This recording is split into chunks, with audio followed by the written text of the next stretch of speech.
Hi, I'm Jacob, and today I'm talking about why your relationship with money matters more than your income. Before we get into it, hit the subscribe button so that you can stay up to date with all of my videos. Your relationship with money determines your ability to be able to accumulate or squander it. You can earn a really good income and still have no money. Conversely, you can earn a low income and have plenty of money. While your income matters in your ability to be able to accumulate wealth, what truly matters is your relationship with money. When I was teaching full-time, I earned a good consistent income. I was also a really good saver. I was always able to pay my bills easily, take holidays, and save money quickly. I always ended up in the same position, however, regardless of how much that I could save, how many holidays I took, and the ease that I could pay my bills. I always found myself in the same position every few years, and that was with nothing in the bank. For me, having money in the bank was one definition for success. It was also an important component in my home and family value. When I moved from being full-time employed to being full-time self-employed with no money in the bank, I found it really hard to be able to stay on top of all of our bills that seemed to be coming in on a consistent basis without that regular income coming in consistently at the same time. With the variable nature of income through self-employment, it was really tough and the bills continually piled up.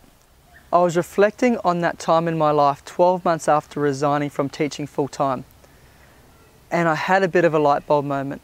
It was just when we started to get back on our feet financially, and I remembered that so much of our attitudes, values and beliefs come from what our parents teach us, particularly in our early years.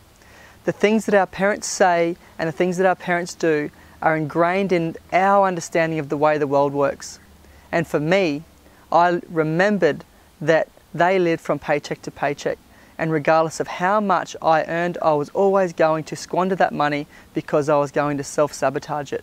I believed that that was the way that the world worked at a subconscious level.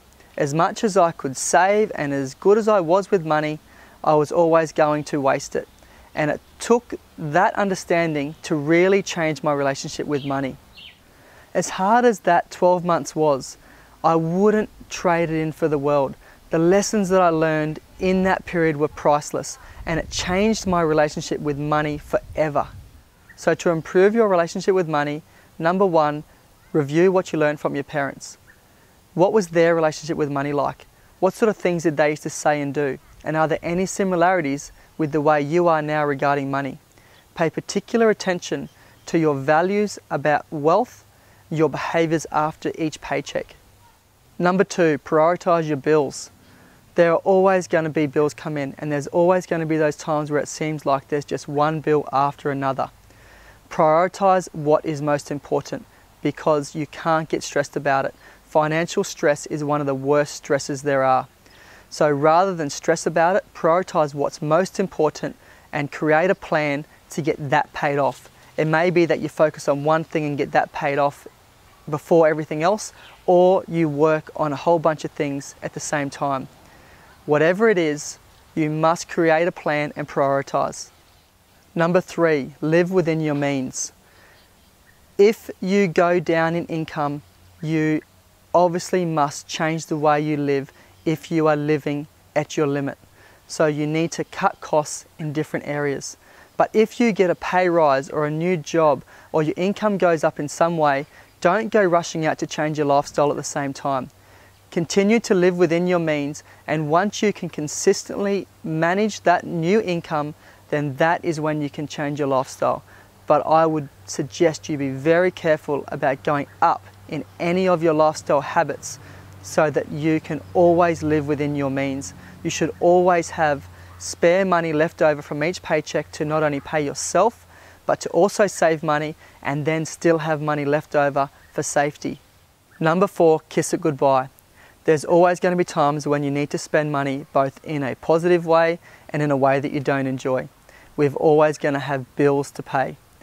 When you have to spend money in a way that you don't particularly enjoy, for example paying bills, it is important that you don't do so begrudgingly. Make sure that you kiss that money goodbye and say to yourself, there's plenty more where that came from. because with a mindset that every time money goes out, that you've got more money coming in, believing that there's more money there to replenish it, you will change your relationship with money for the better, and you'll always feel like you've got money. Number 5, learn to love money. Whether you like it or not, in our modern civilized world, we all need money.